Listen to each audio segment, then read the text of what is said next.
कह रहा हूं, नहीं मैं किसी और संदर्भ में कह रहा हूं, आप समझ सकते हैं इस बात को।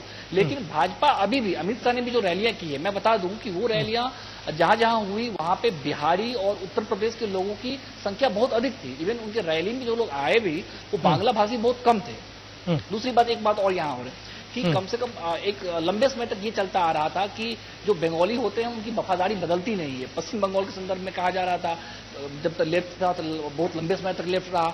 वीसी राय के जाने के बाद, विधान चंद्र राय के जाने के बाद जब वहां लेफ्ट आती है तो हमने देखा है कि मतलब पिछली सरकार तक लेफ्ट ही रही। लेकिन जो नव बंगाली है वो ज्यादा सोचता है, और इसी सोचने के चक्कर में उसने एक नई पार्टी को चुना, टीएमसी का आना। और ये भी एक मतलब तय हो गया था कि टीएमसी कम से कम 2 टर्म तो पश्चिम बंगाल में अपने पूरे। प्रवीण, एक सबसे बड़ा जो मामला अगर हम देखें पश्चिम बंगाल में, तो पश्चिम बंगाल में ममता बनर्जी जैसा कोई बड़ा चेहरा किसी पार्टी के पास नहीं है। एक चेहरे की कमी जो है, तस्वीर जो है वो खाली रही। चाहे बीजेपी की बात करें, कांग्रेस की बात करें, लेफ्ट की बात करें, कोई भी एक बड़ा चेहरा ममता बनर्जी को जो टक्कर दे सके ऐसा कोई नाम सामने नहीं था। इसलिए शायद जनता के सामने एक ये भी था कि विकल्प के नाम पर कोई कुछ नहीं था, इसलिए ममता बनर्जी के साथ गए। नहीं, ये वहां ये कोई विकल्प की ऐसी कोई परिभाषा नहीं थी, या और ये भी हो सकता है कि विकल्पों की कमी थी। लेकिन कम से कम वेस्ट बंगाल में हमने एक बात देखा है कि वहां पार्टियां जो हुई हैं वो बहुत सीमित हुई हैं, उनका जनाधार हुआ नहीं है बहुत ज्यादा। लंबे समय तक लेफ्ट था तो लेफ्ट ही रहा। फिर कांग्रेस ने जब कांग्रेस का मजबूत जो जनाधार था, जो एक कहते थे कि जो वेस्ट बंगाल चलता है कैडर पार्टी पे, कैडर हुआ करता था एक दौर में कांग्रेस का, वो कैडर ढह गया। फिर जब लेफ्ट आ रहा है तो लेफ्ट भी कैडर बेस्ड पार्टी थी, अब वो भी ढह गया। लेकिन इन चीजों को टीएमसी ने बहुत मजबूती से अपने साथ रखा। क्लब जो कल्चर था हुआ करता था, जो समितियां हुआ करती थी वहां पे, और जो नया में एक दौर सोशल साइट्स पे जो कहते हैं कि अपनी चीजों को लगा के बढ़ाना और फिर कारवां बना लेना, उसको टीएमसी ने बहुत तरीके से कैश किया है। और जो नव बंगाली जिनके बहुत उनके बाप दादा पुरखे वो वामपंथी रहा करते थे, वो अब टीएमसी की ओर आ रहे हैं। तो कहीं कहीं जो ऑर्थोडॉक्सनेस है, जो अपनी परंपराओं को ना छोड़ने की जो एक परंपरा वहां पर बंगाल में है, वो अभी भी बलवती है। और यही कारण है कि कैडर बेस, जिस तरीके से आपने कही बात, कि कैडर बेस ये पार्टी, और इसीलिए ममता बनर्जी के साथ, उनके टीएमसी के साथ जाते हुए जो है वो जनाधार नजर आ रहा है।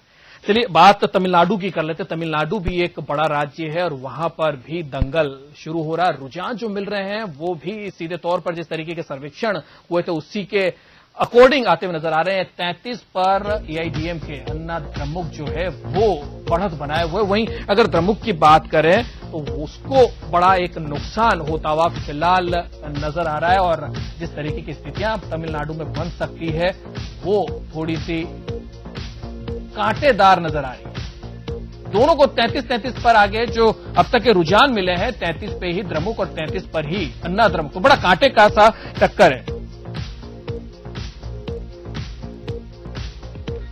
प्रवीण, तमिलनाडु की अगर बात करें तो तमिलनाडु के जो रुझान शुरुआती आ रहे हैं उसके अंदर 33 पर अन्ना द्रमुक और 33 पर ही द्रमुक है। दोनों में कांटे की टक्कर है। क्या कहेंगे, कैसे देखें इन समीकरणों को? तमिलनाडु में तो एक परंपरा रही है कि जो एक पार्टी 5 साल शासन करती है वो अगले साल नहीं करती है। कम से कम पिछले अगर आप 20 साल का चुनाव उठा लें, जो 4 विधानसभा हुए हैं पिछले 20 सालों में, वहां कभी भी पार्टी ने किसी को मतलब दोबारा आने का मौका नहीं दिया है। एक मशहूर लाइन कही जाती है राजनीतिक हलकों में कि स्वर्गीय राम मनोहर लोहिया जी ने कहा था कभी कि लोकतंत्र में तवे की रोटी को उलट पलट कर खाना चाहिए, और कई राज्यों में तो ऐसा होता भी है।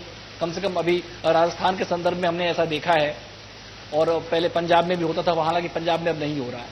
तमिलनाडु में भी वही है। तमिलनाडु में जो कोई और, देखिए वहां कोई तीसरी पार्टी नहीं है, एक पक्ष है एक विपक्ष है, ना कांग्रेस का स्वरूप है ना भाजपा का जनाधार है। वहां है ऑल इंडिया अन्ना द्रविड़ मुन्नेत्र कड़गम, एक वो पार्टी जिसने मदर पार्टी से हट के एक पार्टी बनाई है, और दूसरा उनकी पुरानी मदर पार्टी परंपरागत डीएमके। तो मतलब सिर्फ 2 चेहरों के बीच में लड़ाई है वहां। और कम से कम इस बार ये कहा जा सकता था कि डीएमके नहीं आती, क्योंकि अगर हम लोकसभा चुनाव के आंकड़े देखें तो द्रविड़ मुन्नेत्र कड़गम इस बार बुरी तरह से सिमट गई। और तो भाजपा का हालांकि खाता खुला, एक सीट जो कन्याकुमारी से थी वो भाजपा के खाते में आई थी, और बाकी सभी सीटें जयललिता के पक्ष में गई। उस आधार पे ये एक मतलब सोच हो रही थी, एक मतलब लोगों की मतलब लोगों के मन में बैठ गया था, लोगों के मन में कि इस बार जयललिता ही आएंगी। लेकिन जो रुझान आए, जो मतलब उससे पहले जो फिर लोगों ने एग्जिट पोल के तहत बताया, फिर जो लोगों के बीच जो बातें चल रही थी, जो अफवाह थी कि नहीं आएगी, लेकिन मैं भी यही सोच रहा था इसे 1 घंटे पहले तक, लेकिन फिलहाल जो रुझान आ रहा है वो तो कांटे की टक्कर की है। तो ये थोड़ा सा वक्त लगेगा। मैं कह रहा हूं कि आधे से 1 घंटे में हो सकता है कि चीजें स्पष्ट हो जाएं।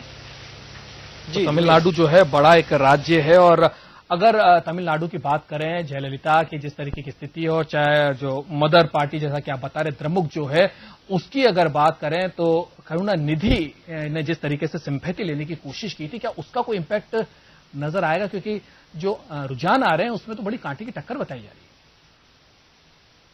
कि द्रविड़ मुन्नेस कड़गम, डीएमके और करुणानिधि वो तमिलनाडु की राजनीति के पुराने खिलाड़ी हैं। उन्हें पता है कि उनके लोग कहां हैं। और जयललिता के साथ क्या है कि उनकी एक महिमा मंडित की गई, एक ऐसी छवि बनाई गई डीएमके के लोगों द्वारा कि भाई साहब आप देख लो कि ये जो है ये आपको 5 साल रूल शासन नहीं दे सकती है, ये एक आपको स्वस्थ और स्थिर सरकार नहीं देंगी। इन पे उन्होंने आरोप लगाया। उन्होंने इससे पहले कहा था कि वो नवविवाहिताओं को सोना बांट रही थी, फिर उन्होंने डोसा के बर्तन बनाने के बर्तन बांटे, फिर उन्होंने किचन में काम आने वाले उपकरण बांटे, फिर बहुत चीजें। एक हिसाब से उन्होंने अपनी छवि को इतना बढ़ाया। आप देख लेंगे तो अम्मा मेडिसिन से लेकर अम्मा मिनरल वाटर से लेके अम्मा स्वास्थ्य सेवाएं, हर चीज। तो जो डीएमके के पुराने लोग थे वो कहीं ना कहीं इन सब चीजों से उबे हुए थे, ये तय था। हालांकि लोकसभा चुनाव में डीएमके के पक्ष में बहुत कुछ नहीं गया, लेकिन फिर भी डीएमके ने एक अपनी ऐसी छवि बनाई थी जो भीतर ही भीतर कहीं ना कहीं एआईडीएमके से आगे जा रही थी।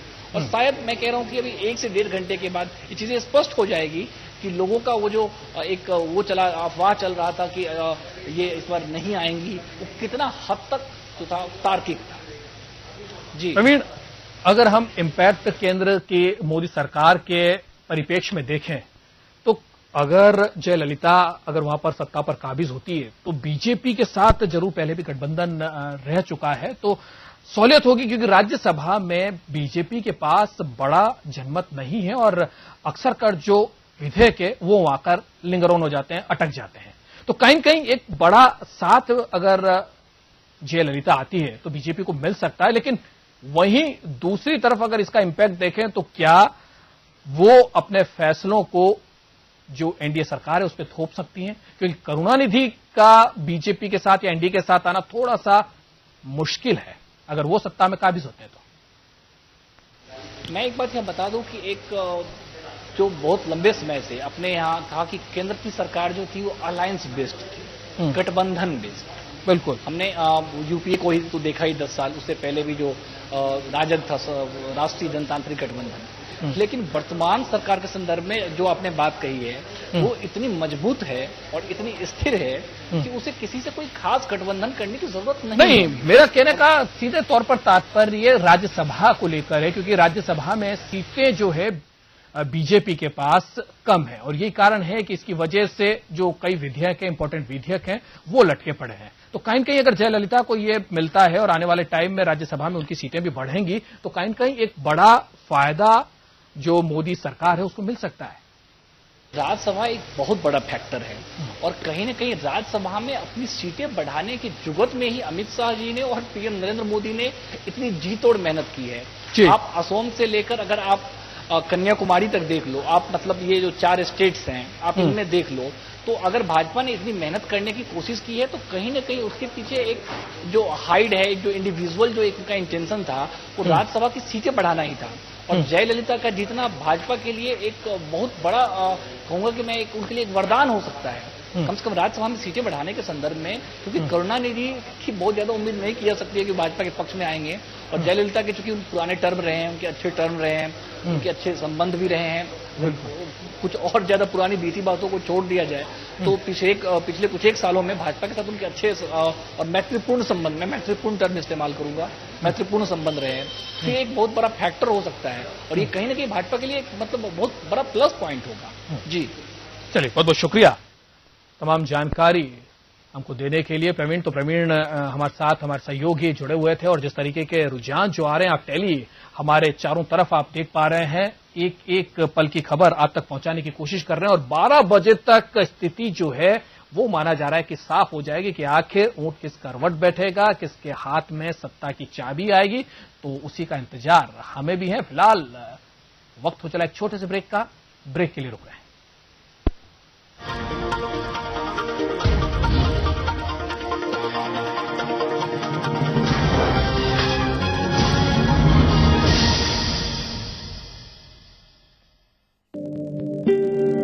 भारत में लगभग 3 करोड़ विकलांगजन हैं, किंतु हमारे सरकारी भवन, अस्पताल, विद्यालय विकलांगजनों के लिए सुगम्य नहीं है। यही हाल हमारे रेलवे स्टेशन, बस स्टॉप, बसों तथा रेलगाड़ियों का है।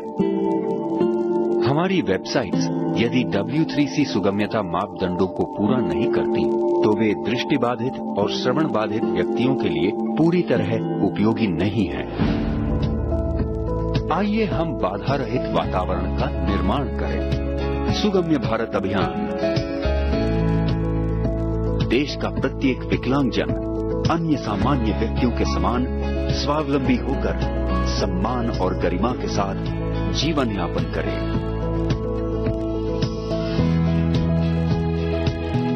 सुगम्य भारत, सशक्त भारत। वो क्या है जो हम सबको प्रेरित करता रहा हिंसा के बिना स्वाधीनता के लिए लड़ने को? वो क्या है जो राष्ट्रीय दल को चालित करता है कट्टर विरोधी पर काबू पाने को? वो क्या है जो भारत के जन जन से इतनी मेहनत करवाता है आर्थिक प्रगति के लिए, प्रतिबद्धता और हमारे देश का गौरव? भारत एक और ऐतिहासिक उपलब्धि के लिए तैयार है, खुले में शौच का समापन। भारत को एक स्वच्छ और खुशहाल देश बनाने में मदद करें, ये हमारे हाथ में है। Compucom institute of technology and management Jaipur, शिक्षा के क्षेत्र में एक विश्वसनीय नाम। वर्षों से कॉम्प्यूकॉम कॉलेज देता आ रहा है अपनी उत्कृष्टता का प्रमाण। साल 2012 में आरटीयू टॉपर अनीश, साल 2013 में आकांक्षा और इसी सिलसिले को आगे बढ़ाते हुए साल 2015 के हमारे चमकते सितारे नौशाद अली और प्रिया अग्रवाल। देश की नामी गिरामी कंपनीज में CITM स्टूडेंट्स के प्लेसमेंट,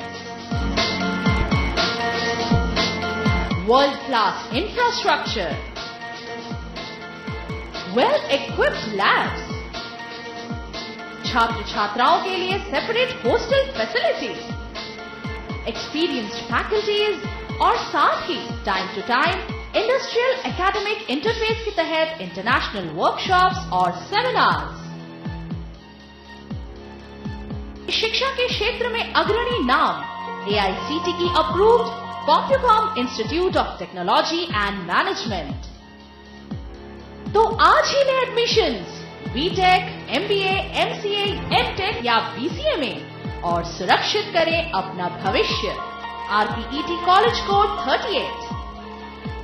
और अधिक जानकारी के लिए विजिट करें हमारी वेबसाइट www.ciitm.org या कॉल करें हमारे टोल फ्री नंबर 1800 200 3922 पर।